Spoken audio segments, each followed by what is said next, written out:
الحمدللہ رب العالمین والصلاة والسلام علی سید المرسلین اما بعد فاعوذ باللہ من الشیطان الرجیم بسم اللہ الرحمن الرحیم الصلاة والسلام علیک یا رسول اللہ وعلی آلک واصحابک یا حبیب اللہ الصلاة والسلام علیک یا نبی اللہ وعلی آلک واصحابک یا نور اللہ۔ میٹھے میٹھے اسلامی بھائی اور مدنی چینل کے ناظرین، سلسلہ دارالفتاح اہل سنت میں ایک بار پھر آپ کو مرحبا کہتے ہیں۔ الحمدللہ عز و جل بہت کچھ سیکھنے کو ملتا ہے اور آج بھی ملے گا۔ آپ سلسلے میں شامل رہیں، انشاءاللہ عز و جل آپ کے ایس ایم ایس، آپ کی کالز، ویڈیو کالز وغیرہ بھی شامل سلسلہ کی جائیں گی۔ ابتداءً درود پاک کی فضیلت کہ فرمان مصطفیٰ صلی اللہ تعالی علیہ وسلم ہے، جس نے کتاب میں مجھ پر درود پاک لکھا تو جب تک میرا نام اس میں رہے گا فرشتے اس کے لیے استغفار یعنی بخشش کی دعا کرتے رہیں گے۔ صلو علی الحبیب صلی اللہ تعالی علی محمد صلی اللہ علیہ وسلم۔ مدنی چینل کے ناظرین، الحمدللہ عز و جل حج کا پربہار موسم بھی ہے اور ساتھ ساتھ قربانی کے ایام بھی ہیں، جانوروں کی خریداری کا سلسلہ شروع ہو چکا۔ ہم اپنے علاقوں کے اندر الحمدللہ یہ رونقیں دیکھ بھی رہے ہیں۔ ظاہر قربانی کا جو جانور ہوتا ہے، اس کی جو عمر شریعت نے مقرر کی ہیں یہ ایسی ہوتی ہیں کہ یعنی وہ ہم یہ کہہ سکتے ہیں کہ وہ ایک جوان ہو جاتا ہے، بچہ نہیں ہوتا۔ تو ظاہر جب جوان ہو جاتا ہے تو ہمارے معاشرے میں ہم یہ دیکھتے ہیں کہ جانوروں سے مختلف قسم کی منفعت، منافع بھی جس کو ہم کہتے ہیں، اٹھائے جاتے ہیں۔ تو جو قربانی کا جانور ہے بالخصوص جو اس لیے لیا گیا کہ ہم اللہ تعالیٰ کی راہ میں اس کو قربان کریں گے اور اس کی قربانی کی جائے گی، تو آیا یہ جو جانور ہے، ہم مفتی صاحب سے اولاً پہلے یہ پوچھتے ہیں، ابتداء یہ ارشاد فرمائیں کہ مثال کے طور پہ بڑا جانور ہے یا چھوٹا جانور ہے، چھوٹے جو بچے ہوتے ہیں بعض اوقات یہ دیکھنے کو ملتا ہے کہ اس کے اوپر سواری، مطلب بچے کو ایسے بٹھا دیا، کچھ دیر تک بچہ اس پر چل رہا ہے یعنی بیٹھا، تو اس حوالے سے کیا فرمائیں گے آپ؟ الحمدللہ رب العالمین والصلاة والسلام علی سید الانبیاء والمرسلین۔ قربانی کے جو جانور ہیں یہ اللہ تبارک و تعالیٰ کی نشانیاں ہیں، نشانیوں میں سے ان کو شمار کیا گیا ہے، تو یہ قابل تعظیم، لائق تعظیم ہیں۔ ان سے کسی بھی قسم کی خدمت نہیں لی جائے گی۔ صحیح، یہ گویا ایک طرح کے جس طرح مہمانوں سے کوئی خدمت نہیں لیتے، مہمانوں کو ہم برتن نہیں دھونے دیں گے جیسے گھر کی خواتین، یا ان سے کوئی سبزی نہیں کٹوائیں گی، وہ مہمان کے ایک تعظیم کے پیش نظر۔ تو یہ جانور بھی جو راہ خدا میں قربان ہونے ہیں تو یہ بھی ایک طرح کے قابل تعظیم مطلب چیزیں ہیں، اشیاء ہیں، تو ان کو خدمت میں استعمال کرنا، ان سے خدمت لینا، اب وہ چاہے سواری کی صورت میں ہو یا مال برداری کی صورت میں ہو، اس کی اجازت نہیں ہے۔ تو بچوں کو بھی ان پہ سوار نہ کیا جائے، کہ قربانی کے جانور پہ سوار ہونا منع ہے۔ اب چاہے بچہ تفریح کے طور پہ ہی کسی گائے پہ یا بیل پر یا اسی طرح بکری پہ بٹھا دیا جائے، یا اونٹ کی سواری میں تو مزہ بھی آتا ہے، پیر بٹھا دیا جائے تو اونٹ کی قربانی سے پہلے اونٹ پہ بیٹھ کے کوئی سواری کر رہا ہو تو اس کی ممانعت ہے، اس سے بچنا چاہیے۔ مدنی چینل کے ناظرین، انشاءاللہ عز و جل مزید ہم اس پر سوالات لیں گے، اور بھی ہمارے ذہن میں سوال ہیں اس حوالے سے کہ جانوروں سے جو نفع اٹھایا جاتا ہے، اس کی ایک صورت تو یہ بیان ہوئی کہ اس پر سواری کی جائے، اور بھی صورتیں ہیں انشاءاللہ وہ ہم لیتے ہیں۔ آئیے آپ کی کالز کو ہم شامل کرتے ہیں۔ میں محمد اقبال اتاری ہند کے شہر ہلدوانی نینیتال سے عرض کر رہا ہوں۔ دارالفتاح اہل سنت میں میرا مفتی صاحب کی بارگاہ میں ایک سوال ہے کہ بعض لوگ یہ نماز جب پڑھتے ہیں، خاص کر کے سنت موقعہ یا غیر موقعہ، یہ نیت اس طرح سے کرتے ہیں کہ سنت رسول اللہ کی، تو حضور اس میں تھوڑا یہ ارشاد فرما دیجیے گا کہ یہ اس طرح سے کہنا ضروری ہے؟ جزاک اللہ خیرہ، السلام علیکم ورحمۃ اللہ۔ وعلیکم السلام ورحمۃ اللہ وبرکاتہ۔ اس کا تلفظ بھی آپ ارشاد فرما دیجیے گا جو سنت کا انہوں نے کہا۔ دیکھیں، اس میں عام طور پہ پوچھے جانے والے دارالفتاح میں بھی سوالات میں ایک سوال یہ بھی شامل رہا ہے، لوگ پوچھتے ہیں، فون پہ بھی پوچھتے ہیں، کتابوں میں بھی، فتاوا میں علماء اہل سنت کے یہ اس طرح کا سوال ملتا ہے کہ لوگوں میں یہ کنفیوژن ہے کہ اب سنت نماز جو ظہر سے پہلے کی 4 سنتیں ہو گئیں، 2 رکعت بعد کی ہو گئیں، عصر سے پہلے، عشاء سے پہلے کی 4 سنتیں، اور عشاء کے بعد، مغرب کے بعد کی 2 سنتیں، تو ان کی ادائیگی میں کیا نیت کریں؟ اب جیسے یہ کہنا کہ مثال کے طور پہ ظہر کی نماز کی 4 رکعت سنت کی کوئی نیت کرے تو یہ کہ نیت کرتا ہوں 4 رکعت سنت قبلیہ ظہر سنت رسول اللہ کی یا سنت واسطے رسول اللہ کے، تو اصل میں یہاں پہ تھوڑا عوام جو ہے نا وہ کنفیوژن کا شکار ہو جاتی ہے. ٹھیک ہے. سنت رسول اللہ کی اس کا معنی یہ ہے کہ میں جو 4 رکعت فرض 4 رکعت سنت ظہر سے پہلے پڑھ رہا ہوں جس کو سنت قبلیہ کہتے ہیں، تو یہ نبی کریم رؤوف الرحیم صلی اللہ تعالی علیہ وسلم کے طریقہ کار میں سے اور آپ کی سنتوں میں سے ایک سنت یہ ہے کہ آپ ظہر کے 4 رکعت فرض ادا کرنے سے پہلے 4 رکعت سنت بھی پڑھا کرتے تھے. صحیح. تو سنت رسول اللہ کی یعنی حضور کی سنتوں میں سے ایک سنت یہ ہے کہ ظہر کے 4 فرض پڑھنے سے پہلے 4 رکعت سنتیں پڑھا کرتے تھے، 4 رکعت پڑھا کرتے تھے، اس کو ہم سنت کہا کرتے ہیں، فرض کے علاوہ ہے. تو اب یہ نیت میں بعض لوگوں نے اس کو کہ سنت رسول اللہ کی، وہ یہ سمجھے کہ سنت رسول اللہ کے لیے. صحیح. تو نماز چاہے نفل ہو، فرض ہو یا واجب ہو، یہ تمام کی تمام نمازیں اللہ ہی کے لیے ہیں. صحیح. بطور عبادت یہ اللہ ہی کے لیے پڑھی جائیں گی. ٹھیک ہے. ان صلاتی و نسکی و محیای و مماتی للہ رب العالمین، نماز اللہ ہی کے لیے پڑھی جائے گی. بے شک بے شک. قربانیاں اللہ ہی کے لیے کی جائیں گی. لیکن اب یہ جو 4 رکعت سنت جو کہا جاتا ہے تو اس کا معنی یہ نہیں ہے کہ سنت حضور کے لیے پڑھی جاتی ہے، صحیح ہے، حضور کی عبادت کی جاتی ہے، تو ایسا نہیں ہے. نہیں ہے. سنت رسول اللہ کی کا مطلب یہ ہے کہ 4 رکعت پڑھنا ظہر کے فرضوں سے پہلے یا ظہر کے فرضوں کے بعد 2 رکعت سنت پڑھنا، یہ حضور صلی اللہ تعالی علیہ وسلم کے طریقہ کار میں سے ایک طریقہ ہے، ایک سنت ہے. تو یوں سنت رسول اللہ کی ہے، تو نیت کرنے میں یہ الفاظ شامل کرنا یہ ضروری نہیں ہے. کیا نیت کریں اگر اتنا بھی کافی ہے کہ میں 4 رکعت سنت قبلیہ پڑھ رہا ہوں. ٹھیک ہے. اور واضح ہے کہ آپ ظہر سے پہلے ہی فرضوں سے پہلے آپ ایک نماز پڑھنے کی جگہ پہ آ چکے ہیں اور اس وقت آپ کے ذہن میں اتنا کافی ہے کہ میں 4 رکعت سنت قبلیہ پڑھ رہا ہوں. صحیح. یا میں 4 رکعت سنت پڑھ رہا ہوں، قبلیہ بھی نہ کہیں. تو یہ پتہ ہے کہ آپ ظہر سے فرضوں سے پہلے کی ہی سنت پڑھ رہے ہیں. تو ایسی سنت بادیہ پڑھ رہے ہیں تو بادیہ میں بھی اتنا ہی نیت کافی ہے کہ میں 2 رکعت سنت ادا کر رہا ہوں. تو اس میں یہ کہ سنت رسول اللہ کی صلی اللہ علیہ وسلم یہ کہنے کی حاجت نہیں ہے. صحیح. کیونکہ پتہ ہے کہ فرض کے بعد جو 2 رکعت پڑھی جا رہی ہے یا فرضوں سے ظہر کے پہلے 4 سنت پڑھی جا رہی ہیں، تو یہ کس نے سکھایا؟ ٹھیک ہے. یہ نبی کریم صلی اللہ تعالی علیہ وسلم نے سکھایا ہے. تو اسی اعتبار سے اس کو حضور کی سنتوں میں سے ایک سنت قرار دیا گیا ہے. اچھا، سنت مؤکدہ ہے مؤکدہ ہے تلفظ اس میں کہ سنت مؤکدہ یہ نہیں ہے، کاف کے اوپر زبر ہے، سنت مؤکدہ اس طرح پڑھا جائے گا. جی مزید کالس لیں گے. بقرہ عید پہ نا جب جانور ذبح کرنے لگتے ہیں اس میں یہ کہ اس میں خیال نہیں رکھا جاتا، جو ذبح کرنے والا ہوتا ہے وہ کچھ پڑھ بھی نہیں رہا ہوتا اور جانور کا منہ جس طرف آتا ہے لٹا کے نا وہ ذبح کرنا شروع ہو جاتے ہیں. میں نے اکثر دیکھا یہ. تو اس کے بارے میں جو ہے نا تھوڑی سی معلومات چاہیے، کیا وہ جانور حلال ہوگا یا حرام ہوگا؟ ویسے میں عرض کروں اکثر سے تو آپ رجوع کر لیں، اکثر ایسا نہیں ہوتا، عقل ہوتا ہوگا ایسا.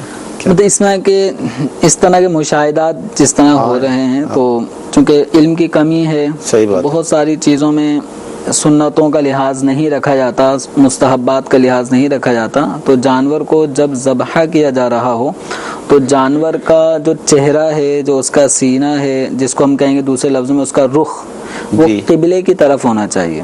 ٹھیک ہے. اور جانور کو بائیں پہلو پر لٹایا جائے. ٹھیک ہے. بائیں پہلو سے مراد جس طرح ہمارا الٹا ہاتھ ہوتا ہے تو اس طرح جانور کو جب لٹایا جائے گا تو بائیں پہلو پہ لٹایا جائے گا اور اس کا جو رخ ہے وہ قبلے کی طرف ہوگا. صحیح. اب ہوتا کیا ہے، مشاہدہ جو عام طور پہ ہے کہ جب جانور کو گرایا جاتا ہے زمین پر، اس کے بعد اس کی دم، جیسے میں پاکستان کے حوالے سے جو ہمارا یہاں کا ڈائریکشن ہے قبلے کی کہ ہمارا یہاں قبلہ جانب مغرب ہے، جی جی، مشرق کی طرف نہیں ہے. مشرق اب یہ ہوتا کیا ہے، جانور کو لٹایا جائے گا، لٹاتے ہیں لوگ اور اس کی دم والا حصہ وہ مشرق کی طرف کر دیتے ہیں. صحیح. اور جانور کو لٹانے کے بعد اس کی جو گردن والا حصہ کھینچ کے قبلے کی طرف کر دیتے ہیں. اس کی ٹانگیں ہمارے یہاں سے شمال کی طرف کر دیتے ہیں. تو لوگ یہ سمجھتے ہیں کہ یہ ہے قبلے کی طرف منہ کرنا. صحیح. ایسا نہیں ہے. جانور جب کھڑا ہوتا ہے، صحیح ہے، اصل جو پوزیشن ہے، جانور جب کھڑا ہوتا ہے تو اس کا سینہ کس طرف ہوتا ہے؟ جہاں پہ اس کی ٹانگوں کا رخ ہے، صحیح، جہاں پہ اس کی ٹانگوں کا رخ ہے، اس کا سینہ اسی طرف ہے. صحیح. تو اب جانور کا رخ ہم نے قبلے کی طرف کرنا ہے، تو جانور کے جو قدم ہیں، صحیح، جانور کے جو قدم ہیں وہ جب قبلے کی طرف ہوں گے، صحیح، تو اس کا سینہ قبلے کی طرف ہو جائے گا. ٹھیک ہے. اب رہا اس کی گردن، جب آپ پھیلائیں گے اور اس کو کھڑی کر کے اس کی کھال کو جب کاٹنے والی پوزیشن بنے گی، تو یوں پاکستان کے حوالے سے جانور کی جب پیٹھ مشرق کی طرف ہوگی، صحیح، تو اس کا سینہ کہاں پہ ہوگا؟ قبلے کی طرف ہوگا. صحیح. اس انداز میں الٹی کروٹ پہ اس کو گرانا ہے کہ اس کا جو سر ہے وہ جنوب کی طرف ہو، صحیح، اس کے پونچھ والا حصہ شمال کی طرف، یا آسان لفظوں میں ہے کہ جانور کی پیٹھ مشرق کی طرف ہو اور اس کے قدم، اس کا سینہ قبلے کی طرف ہو جائے گا، مغرب کی طرف ہو جائے گا. تو یہ پوزیشن ہے جانور کو مسنون اور مستحب طریقے کے مطابق ذبح کرنے کی.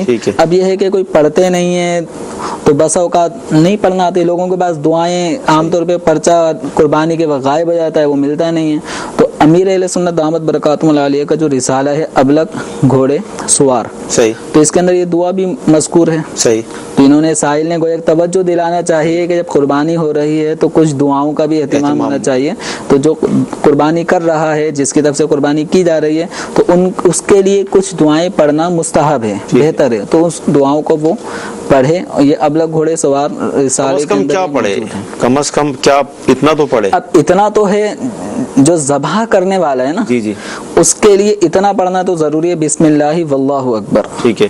تو یہ پڑھے بغیر تو جانور حلال نہیں ہوگا. صحیح. تو اللہ تبارک و تعالیٰ کے نام پر جانور کو ذبح کرنا ہے. اس سے پہلے کی جو دعائیں ہیں، جیسے انی وجہت وجہی للذی فطر السماوات والارض حنیف، تو وہ جو دعائیں ہیں یہ اگر کسی کو یاد نہیں بھی ہے، صحیح، تو اس میں حرج نہیں ہے. اسی طریقے سے اللہم تقبل منا یا منی، اس طرح کر کے دعا ہوتی ہے کہ یہ میری اور فلاں فلاں کی طرف سے قبول فرما. یہ اگر کسی کو یاد نہیں ہے تو قربانی میں کوئی حرج واقع نہیں ہوگا.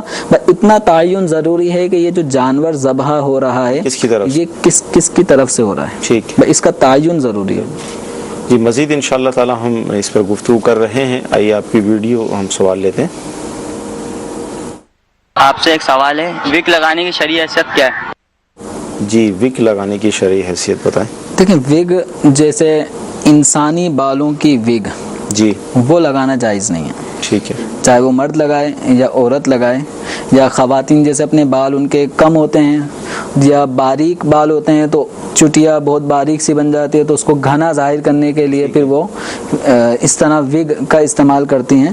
تو انسانی بالوں کی بنی ہوئی وگ کو استعمال نہیں کر سکتے. البتہ آرٹیفیشل اگر کوئی ایسی وگ ہے تو خواتین ان کا استعمال کر سکتی ہیں. وہ آرٹیفیشل جو وگ بالوں کا جو بھی گچھا ہے وہ انسانی بالوں پہ مشتمل نہ ہو، اس کے علاوہ کسی اور چیز سے مٹیریل سے بنا ہو تو اس میں کوئی حرج نہیں ہے. اسی طرح مردوں کے لیے حکم ہے کہ وہ کہ آرٹیفیشل چیز سے بنے ہوئے بال وہ بطور وگ استعمال کر سکتے ہیں، لیکن انسانی بال بطور وگ استعمال نہیں کر سکتے. ٹھیک ہے. کچھ ایس ایم ایس بھی ہم شامل سلسلہ کرتے ہیں کہ پوچھنا چاہ رہے ہیں کہ بکرا جو ہے وہ گھر کا پلا ہوا ہے اور عمر بھی اس کی 2 سال ہو گئی ہے، لیکن 2 دانت ابھی اس کے نہیں ہوئے، تو قربانی ہو جائے گی؟ جانوروں میں جو قربانی کے ہیں ان میں دانتوں کا ہونا، دانتوں کا ٹوٹ کر پھر جو دوسرے دانت نکلتے ہیں اناج والے جن کو کہا جائے گا، تو اس کا نکلنا کچھ ضروری نہیں ہے. ان کی عمر کا تعین جو احادیث میں متعین ہو چکا ہے کہ بکرا یا اس کی نسل کے جو بھی افراد ہیں جو اس کی جنس سے تعلق رکھتے ہیں وہ 1 سال ہوں، گائے بیل بچیا ان کی عمر 2 سال ہو اور اونٹ 5 سال ہو. تو اب بھلے سے وہ جو دانت جو مطلوب ہیں عام طور پہ جو چیک کیا جاتا ہے تو وہ اگرچہ نہ نکلے ہوں یا پرانے دانت ٹوٹ گئے اور نئے دانت ابھی آئے نہیں ہیں، جو عام طور پہ 2 دانت 2-3 دانت جو ٹوٹتے ہیں وہ ٹوٹ گئے لیکن ابھی تک دوسرے نئے نہیں آئے، لیکن ان کی عمریں پوری ہو چکی ہیں. ٹھیک ہے. تو اس میں کوئی حرج نہیں ہے. جانور کھاتا ہے پیتا ہے تو وہ عمر پوری ہو چکی ہے، قربانی کرنے میں کوئی حرج نہیں. جس مسجد میں بچے قرآن پاک پڑھتے ہیں تو کیا اس میں ہم کھال وغیرہ دے سکتے ہیں؟ قربانی کی کھال کا جو مصرف ہے یہ کسی بھی دینی کام میں آپ اس کو استعمال میں لا سکتے ہیں. مسجد میں بھی ڈائریکٹ دی جا سکتی ہے, مدرسے میں بھی دی جا سکتی ہے, غریب کو بھی دی جا سکتی ہے. تو اس کا حکم وہ زکوٰۃ والا نہیں ہے یا صدقہ فطر والا نہیں ہے کہ اس کے اندر فقیر شرعی کو مالک بنانا ضروری ہوتا ہے. اس کے بغیر ڈائریکٹ اگر کوئی مسجد کا کام میں زکوٰۃ خرچ کر دیتا ہے تو زکوٰۃ ادا نہیں ہوگی. لیکن قربانی کی جو کھال ہے یہ کسی بھی دینی کام میں جس کے ذریعے سے ثواب حاصل ہو تو اس میں خرچ کی جا سکتی ہے. اچھا, جانوروں سے منفعت اٹھانے کے حوالے سے بھی ہم گفتگو کر رہے تھے. اب جیسے گاؤں ہیں, جو ہماری دیہات ہیں پاکستان کے, فصلیں لگتی ہیں, تو بالفرض اگر کسی نے کوئی جانور اس نیت سے لیا کہ اسے میں نے آنے والے سال کے اندر قربان کرنا ہے عید پر, جی تو اب وہ یہ چاہے کہ چلیں ابھی تو عید میں تو 6-7 مہینے پڑے ہیں, تو اب میں ذرا اس کو حل میں بھی استعمال کر کام میں لے آؤں, تو اس میں کوئی ہوگا مسئلہ؟ دیکھیں, جیسے کہ پہلے جواب میں شروع میں عرض کیا کہ قربانی کے جانور کو اپنے کام میں لانا اس کی اجازت نہیں ہے. تو جس طرح اس پہ سواری نہیں کر سکتے تو اسی طریقے سے اس پہ کوئی سامان لاد کر کوئی وزن برداری کا, مال برداری کا کام نہیں لے سکتے, تو اسی طریقے سے اس سے کھیتی باڑی کا کام بھی نہیں لے سکتے. جی, مزید کالس لیں گے آپ. شاہد اختاری عرض کر رہا ہوں, مفتی صاحب کی بارگاہ میں سوال عرض ہے. بعض دیہات کے اندر یہ مشہور ہے کہ لوگ بڑے جانور میں 3 یا 5 قربانیاں بھی کرتے ہیں, تو کیا اس طرح کرنا جائز ہے؟ السلام علیکم ورحمۃ اللہ وبرکاتہ. وعلیکم السلام ورحمۃ اللہ وبرکاتہ. 3 یا 5 قربانیاں دیہات کے اندر ایسا ہوتا ہے کہ وہ کرتے ہیں. ایک بڑا جانور جو ہے وہ 7 افراد کی طرف سے قربان ہو سکتا ہے. اس کا معنی یہ ہوتا ہے کہ جانور میں 7 تک کی گنجائش ہے, ٹھیک ہے, 8 کی نہیں ہے. صحیح ہے. اس کا یہ مطلب نہیں ہے کہ 7 کی طرف سے ہونا ضروری ہے. ٹھیک ہے. اگر ایک جانور ہے, اونٹ ہے, 5 افراد نے مل کے خریدا, وہ 5 ہی اس کو قربان کر رہے ہیں, اس میں بھی حرج نہیں ہے. صحیح. 3 افراد اگر مل کے ایک اونٹ خریدتے ہیں, بیل خریدتے ہیں, قربانی کرتے ہیں, وہ 3 ہی اپنی طرف سے کر رہے ہیں, تو اس میں حرج نہیں ہے. اس لیے کہ اگر اس بڑے جانور کے اگر ہم 3 حصے کرتے ہیں تو ہر ایک کے پاس 1/3 حصہ آ رہا ہے. صحیح. اور 1/3 حصہ 7 میں سے زیادہ ہے. 7 میں سے کم نہیں ہونا چاہیے. یعنی اگر ہم ایک گائے کے اندر, ایک اونٹ میں اگر ہم 8 افراد کو شریک کر دیں گے تو اب چونکہ 8 حصے بن گئے, تو 8 حصے ہونے کی وجہ سے کسی بھی قربانی نہیں ہوگی. تو 2 افراد بلکہ ایک اکیلا آدمی ہی پوری جو ہے وہ اونٹ کی قربانی کر سکتا ہے. ٹھیک ہے. اب اس میں 7 کہاں, وہ بقیہ 6 کو نہیں ملا رہا, اپنی طرف سے ہی پورا اونٹ قربان کرنا چاہے کر سکتا ہے. 2 افراد, 6 افراد, 5 افراد, 4 افراد, یہ سب کر سکتے ہیں, 8 نہیں ہو سکتے. صحیح. جی, مزید کالس لیں گے. مفتی صاحب سے یہ سوال تھا کہ ہمارے یہاں ایک رواج چلا ہے, کہتے ہیں کہ گھوڑا حلال ہے, کٹا حلال نہیں ہے. تو اس کے بارے میں سوال پوچھ رہا تھا, کہتے ہیں کہ کٹا کرنے سے بہتر ہے کہ گھوڑا کا لینا چاہیے. جی, عام طور پہ کٹا جو ہے وہ بھینس کا جو نر ہوتا ہے اس کو کٹا کہا جاتا ہے. اور کٹا بھی غالباً یہ اس وقت تک جب تک چھوٹا ہوتا ہے تو اس وقت تک اس کو کٹا, اس کے بعد پھر یہ بھینسا ہی شمار ہوتا ہے. تو اب یہ کہنا کہ کٹے کو ذبح نہیں کر سکتے, کٹا حلال نہیں ہے, یہ غلط بات ہے. صحیح. بھینس کا بچہ چاہے وہ نر ہو یا مادہ یہ حلال ہے, حلال جانوروں میں سے ہے. رہا معاملہ قربانی کا, تو کٹا عام طور پہ چھوٹے بچے کو کہا جاتا ہے. اگر وہ 2 سال کی عمر سے کم ہے, بھینس کا بچہ 2 سال سے عمر اس کی کم ہے, تو قربانی نہیں کر سکتے, لیکن وہ حلال ہے, ذبح کر دیا گیا تو اس کا گوشت کھایا جا سکتا ہے. رہا یہ معاملہ کہ گھوڑا حلال ہے اور کٹا حلال نہیں ہے, تو یہ جو بھی حکم بیان کر رہا ہے یہ غلط بیان کر رہا ہے. صحیح. تو گھوڑے کا کھانا فقہ حنفی میں امام اعظم رحمۃ اللہ علیہ کے نزدیک مکروہ تحریمی ہے. ٹھیک ہے. تو گھوڑے کو نہیں کھایا جائے گا. اگر مطلب گھوڑا ان حرام جانوروں میں سے نہیں ہے, صحیح, جیسے کہ درندے ہو گئے, کتے, بلے اور ہاتھی وغیرہ, گھوڑا اس طرح کے جانوروں میں نہیں ہے. یہ ہے حلال جانوروں میں سے, لیکن اس کو قربان کرنا, اس کو ذبح کرنا قربانی کے علاوہ, قربانی میں تو ہے ہی جائز نہیں ہوگا, لیکن اس کے علاوہ بھی اس کا گوشت کھانا یہ مکروہ تحریمی ہے, اس سے بچنے کا حکم ہے. اچھا, بھینس جیسے اس کا دودھ تو ظاہر پیا جاتا ہے, ہم لوگ پیتے بھی ہیں, اس کے گوشت کے حوالے سے کیوں مطلب کراہیت, جیسے کٹا یا جو ابھی آپ نے وضاحت کی, تو کیوں ہوتی ہے اس طرح؟ اب غالباً اس کے ہر جانور کے اپنے گوشت میں کچھ لذت, ذائقہ, ایک ری ایکشن اور اس طرح کی چیزیں ہوتی ہوں گی, تو غالباً جس طرح شرن حلال ہے، جس طرح بکرے کا گوشت ہے وہ زیادہ لذت والا سمجھا جاتا ہے بمقابلہ بڑے گوشت کے مقابلے میں. اونٹ کے گوشت کی طرف اتنا میلان نہیں ہوتا جتنا بڑے کے گوشت کی طرف میلان ہوتا ہے، اس سے زیادہ بکرے کی طرف ہوتا ہے. اور بھینس کے گوشت کی طرف مطلب اس کو خاص ویلیو حاصل نہیں ہے، لیکن ہماری کثیر قصاب کی دکانوں پہ یہ بھینس کا گوشت کٹے کا گوشت بک رہا ہوتا ہے، اور جو پہچان جن کو نہیں ہے تو وہ لے رہے ہوتے ہیں. چلیں یہ ایک الگ موضوع ہے، اور ظاہر ہے ابھی ہم ایسا نہ ہو کہ کہیں اور نکل جائیں، اور آپ کی کالس بھی ہیں. جامعۃ المدینہ کے طلباء کرام بھی ہمارے ساتھ سلسلے میں ہوتے ہیں. آئیے دیکھتے ہیں کہ یہ کیا سوال کر رہے ہیں. مفتی صاحب کی بارگاہ میں میرا یہ سوال ہے کہ اگر کسی نے قربانی کے لیے جانور لیا اور قربانی کے وقت سے پہلے اس کی ایسی حالت ہو گئی کہ اس کو قربانی سے پہلے ذبح کر دیا، تو اب اس جو جانور لے کر آیا تھا اس پر نیا جانور لینا واجب ہے یا نہیں؟ اور یہ جو جانور ذبح کیا گیا اس کی گوشت کا کیا حکم ہے؟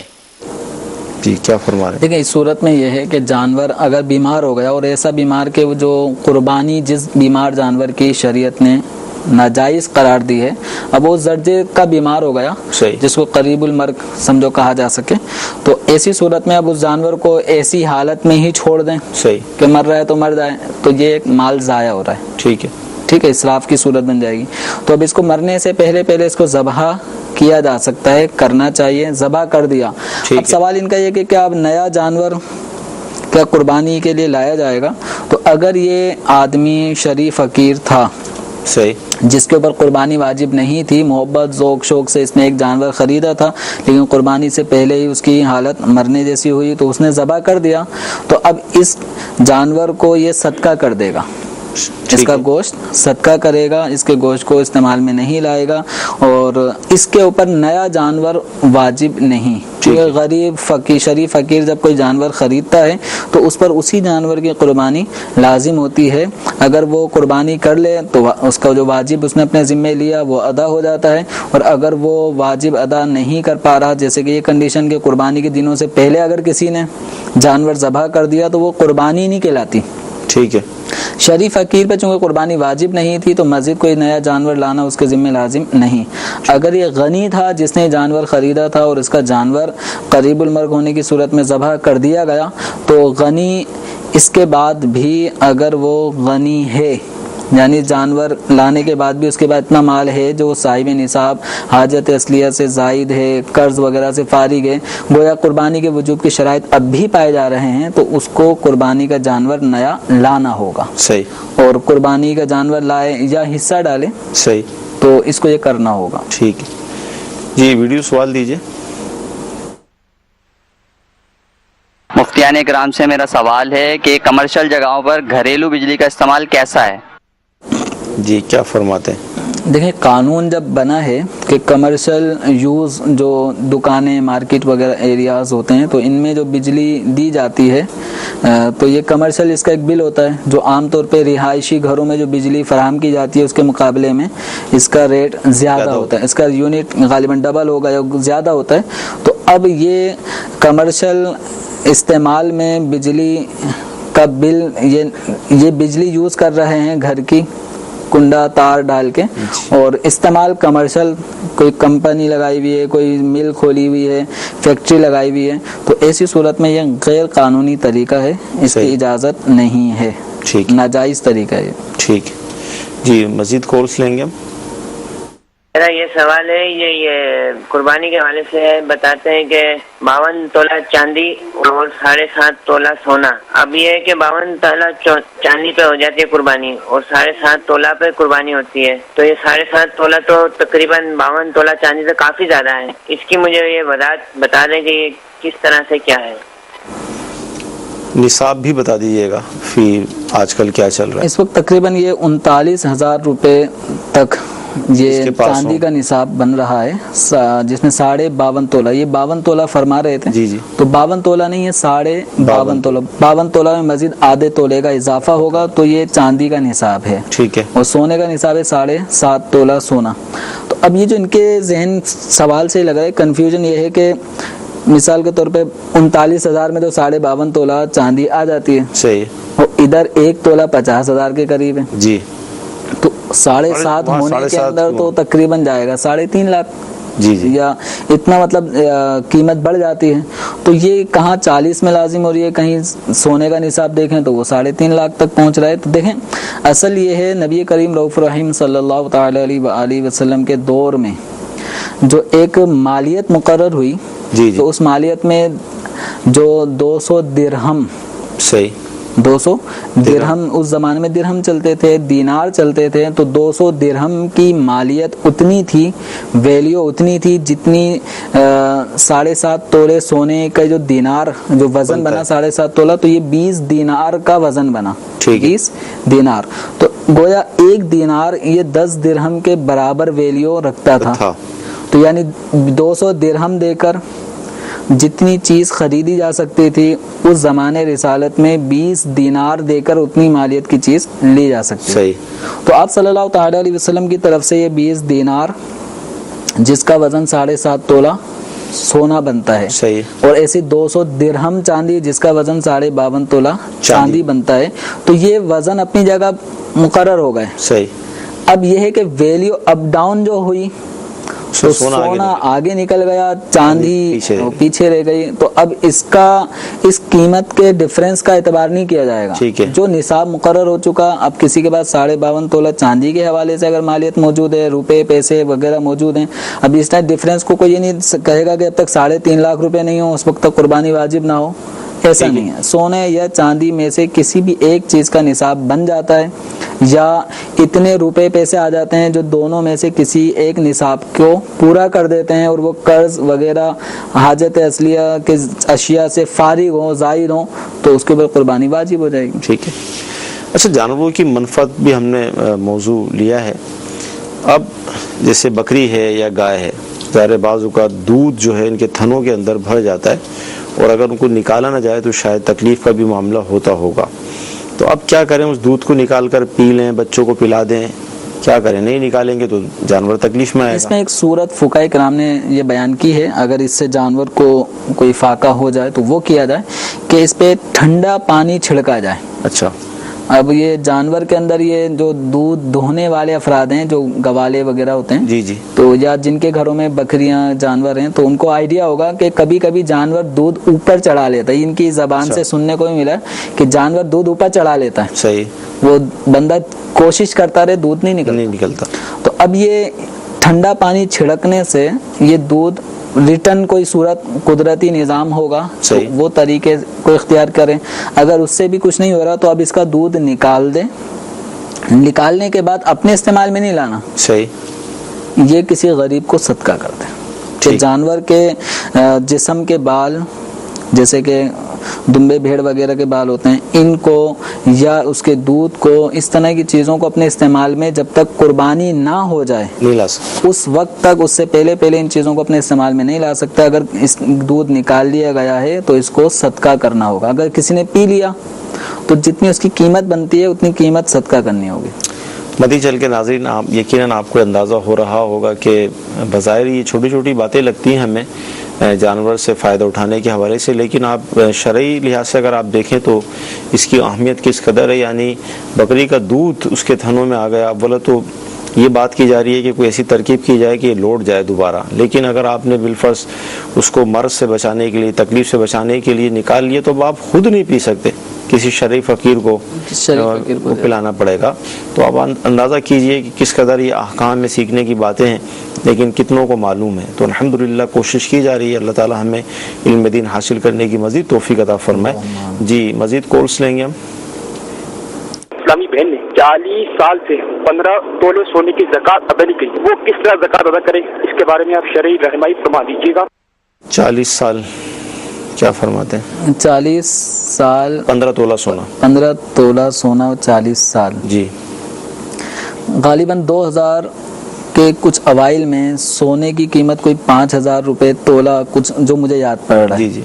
اب 40 سال پیچھے جاتے ہیں تو شاید یہ 1000 روپے تولہ یا اس سے بھی نیچے ریٹ چلا جائے. تو دیکھیں اس کے اندر ان کو 40 سال پہلے تک کا ریکارڈ لینا ہوگا. صحیح. کہ ایک تولے کی کتنی ویلیو تھی. 15 تولے میں 2 نصابیں بن جاتی ہیں. 7.5 تولہ سونا یہ نصاب ہے, تو 15 تولہ میں ڈبل بن جائے گی. صحیح. تو اب ان کو 15 تولے کی زکوٰۃ دینی ہے. سب سے پہلا جو ان کی ملک میں آیا اب اس وقت جو قیمت تھی, ٹھیک ہے, تو اگر وہ روپے پیسوں سے دینا چاہیں زکوٰۃ تو اس وقت جو قیمت تھی اس قیمت کا 40واں حصہ وہ زکوٰۃ میں یہ ادا کریں. پھر دوسرا جو سال آیا اس سال میں بھی اسی طرح اس کی قیمت کو معلوم کریں کیونکہ ریٹ اب بڑھ رہا ہوگا. صحیح. وہ پچھلے سال کی چونکہ زکوٰۃ نہیں دی تو اتنی زکوٰۃ کی اماؤنٹ ان کے اوپر قرض ہو گئی, تو وہ قرض کی اماؤنٹ کل سے مائنس, تو یہ پورا ایک فارمولہ ہے. صحیح. تو اس وقت دارالفتاء اہل سنت کے اس سلسلے میں سمجھانا اس مسئلے کو دشوار ہوگا, تو اس کے لیے سائل محترم یہ کریں کہ دارالفتاء اہل سنت کے جو میل ایڈریس ہے darulifta@dawat-islami.net, ٹھیک, اس پر اپنا یہ سوال میل کر دیں, یا دارالفتاء اہل سنت باقاعدہ اگر یہ آ سکتے ہوں تو یہاں آ جائیں. صحیح. تاکہ ان کو زکوٰۃ کی ادائیگی کا طریقہ بتا دیا جائے. ٹھیک, اس بارے میں فتویٰ بھی ان کو دے دیا جائے گا. ٹھیک. اچھا, یہ ایسے میں آیا کہ قربانی کے دن جو روزہ رکھا جاتا ہے اس روزے کی کیا حیثیت ہے, کیا حکم ہے؟ قربانی کے دن روزہ رکھا جاتا ہے تو روزہ تو نہیں ہوتا.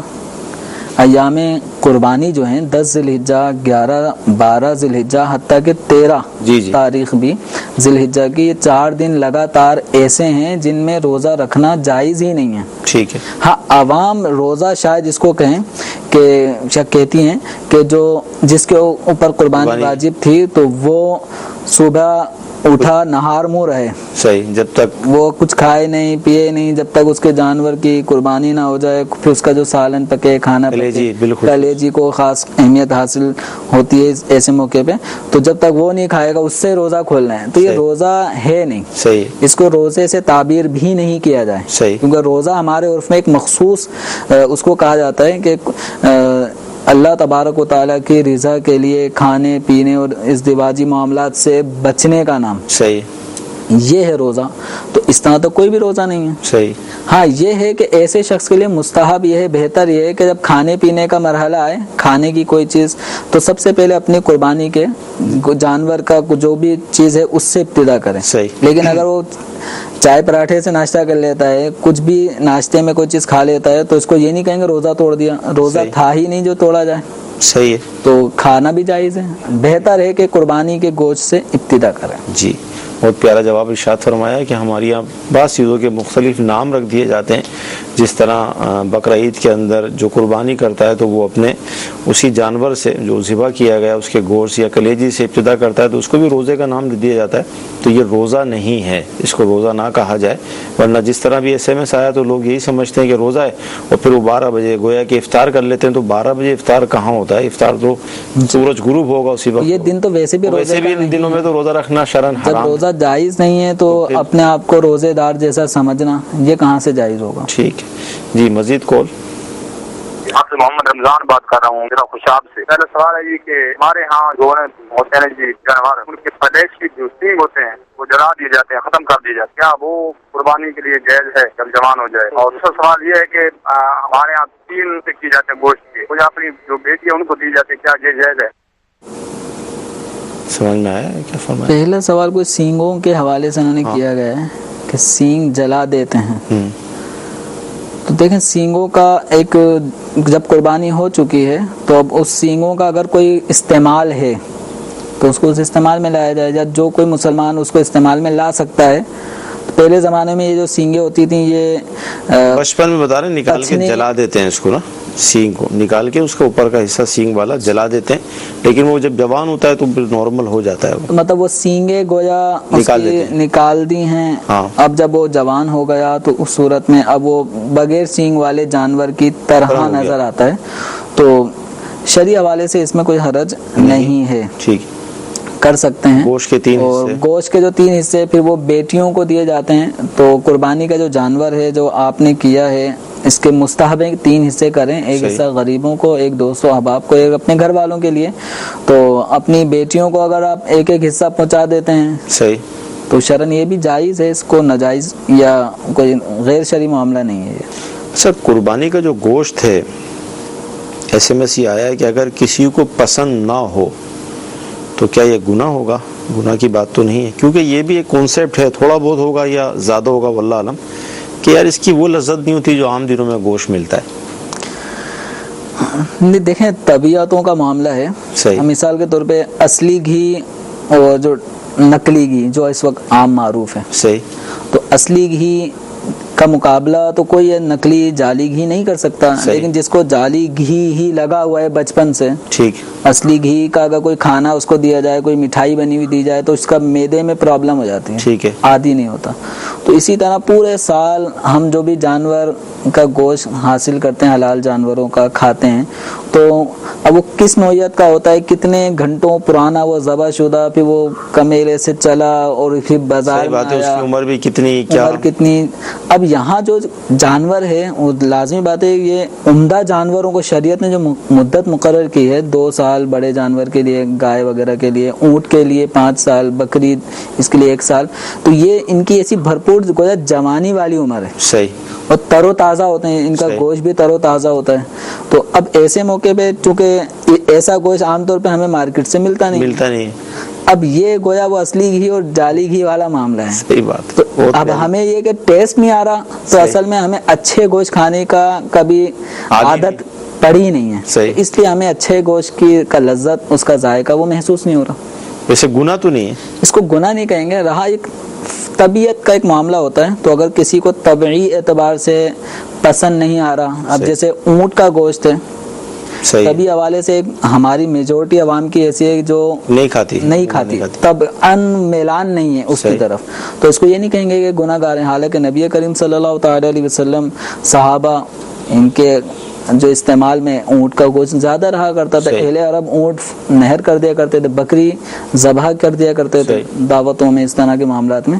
تو اس کا طبیعت اگر کسی کی مائل نہیں ہوتی تو اس کو گناہ نہیں کہہ سکتے. صحیح جی. مدنی چینل کے ناظرین, بعضوں کا طبیعت ہماری کسی چیز کی عادی ہو چکی ہوتی ہیں, تو اگرچہ جس چیز کے ہم عادی ہیں وہ نقلی ہے یا اس کا معیار صحیح نہیں ہے, تو جب اچھی چیز ملتی ہے تو کیونکہ عادت کی وجہ سے وہ پھر ہم تھوڑا سا اس کی فیلنگ تبدیل ہو جاتی ہے, تو ہم یہ سمجھتے ہیں کہ یہ صحیح نہیں ہے, اس کا ذائقہ صحیح نہیں ہے. اصل میں ہماری اپنی طبیعت کا معاملہ ہوتا ہے. اچھا حضور, یہ ارشاد فرمائیں کہ جو بیوہ عورت ہوتی ہے, SMS آیا, وہ چمکیلے کپڑے یا میک اپ وغیرہ اس طرح کی چیز مطلب نہیں کر سکتی؟ جو بیوہ عورت جو زندگی بھر بیوہ ہی اب رہے گی نا, جب تک کہ وہ آگے شادی نہ کریں, تو زندگی بھر کا یہ حکم نہیں ہے, ٹھیک ہے, عدت تک اس کے لیے یہ حکم ہے. ٹھیک. جب شوہر کا انتقال ہوا تو اس کے انتقال کے بعد سے 4 مہینے 10 دن تک, تو یہ تقریباً 130 دن تک بن جاتے ہیں. صحیح. تو اتنا جو زمانہ عورت کا ہے یہ عدت کا ہے, اس میں یہ چمکیلے اور خوشبودار چیزیں یہ استعمال نہیں کرے گی, یعنی خوشبودار تیل نہیں لگائے گی, بلکہ تیل بھی نہیں لگائے گی, زینت نہیں کرے گی, بناؤ سنگھار نہیں کرے گی. تو یہ دورانیہ بیوہ عورت کے لیے تا حیات نہیں ہے. صحیح. ان چیزوں کی مانت یہ دورانیہ عدت تک ہے, عدت کے بعد یہ سب چیزیں اس کے لیے جائز ہو جاتی ہیں. اچھا, ابھی آپ نے یہ ارشاد فرمایا کہ صدقہ جو ہے کسی شریف فقیر کو دیا جائے. جیسے دودھ کے حوالے سے ہم نے کہا کہ اگر قربانی کے جانور سے دودھ نکالتے ہیں آپ, تو وہ آپ خود استعمال نہیں کریں گے. تو اب یہ پوچھنا چاہ رہے ہیں کہ ہمارے جو علاقہ ہے وہاں پر تو فقیر شریعت کے مطابق ہے ہی نہیں, تو اب کیا کریں؟ شرعی فقیر کا معنی انہوں نے یہ لیا کہ شریعت کے پابند ہوں, شریعت کے پابند ہوں. جی. تو فقیر مطلب شریعت کے پابند نہیں ہے, ہمارے علاقے گناہ گار ہیں, فاسق ہیں. تو اب کیا کریں؟ تو دیکھیں, شرعی فقیر کا یہاں یہ معنی نہیں ہے کہ وہ انتہا درجے کے پرہیزگار نیکوکار ہوں, یہ مراد نہیں ہے. شرعی فقیر سے مراد شریعت مطہرہ نے جس آدمی کو فقیر یعنی کہ غریب تسلیم کیا ہے کہ یہ غریب ہے اور یہ غنی ہے, یہ مالدار ہے. ٹھیک ہے. تو مالدار کے مقابلے میں جس آدمی کی مالی پوزیشن اسٹیٹس کو شریعت نے ڈاؤن رکھا, بتایا, تو کہ یہ اتنی مالیت کا آدمی غریب ہے, تو ان معنوں میں اس کو کہا جاتا ہے شرعی فقیر. صحیح. ورنہ شرعی فقیر ایسے افراد بھی ہیں جو شریعت کی روح سے, ایسے افراد بھی شرعی فقیر ہیں جن کو آپ فقیر بولیں گے نا تو وہ لڑ جائیں گے. جیسے سفید پوش ہوتے ہیں بہت سارے ایسے کہ جو ہیں, لیکن وہ بیچارے وہ بول نہیں سکتے کسی نہیں بول نہیں سکیں، جیسے وہ بول دیں گے تو ناراض مانتے ہی نہیں ہیں، مانتے نہیں، تو مانگ بھی نہیں رہے، طلب بھی نہیں کرتے، بلکہ وہ دینے والوں میں سے ہوتے ہیں، لیکن وہ شرعی لحاظ سے جو شریعت نے ایک مال مقرر کیا ہے اس لحاظ سے وہ غنی نہیں ہوتے۔ اب غنی نہیں ہوتے تو پھر وہ فقیر سے مراد یہ نہیں ہوگا کہ بھیک مانگنے والا فقیر، صحیح بات۔ شرعی فقیر سے مراد مالی پوزیشن جس کی غنی والی نہ ہو تو وہ فقیر ہے، اس کو شریعت نے فقیر کہا ہے۔ تو اس میں شرعی فقیر سے مراد شریعت کی پاسداری کرنے والا، نیکوکار، پرہیزگار، یہ یہاں مراد نہیں ہے۔ حدیث شریف کے ناظرین سلسلہ ہوا، بہت اہم گفتگو ہوئی اور قربانی کے جانوروں کے حوالے سے بھی بات کی گئی۔ انشاءاللہ عز و جل یہ سلسلہ جاری رہے گا۔ اللہ تعالیٰ کی بارگاہ میں دعا کرتے ہیں کہ اللہ تعالیٰ آج کا ہمارا سلسلہ اپنی بارگاہ میں قبول فرمائے، جو سنا ہے جو سیکھا ہے اس پر عمل کرنے کی توفیق عطا فرمائے۔ آمین۔ صلو علی الحبیب صلی اللہ تعالی علی محمد۔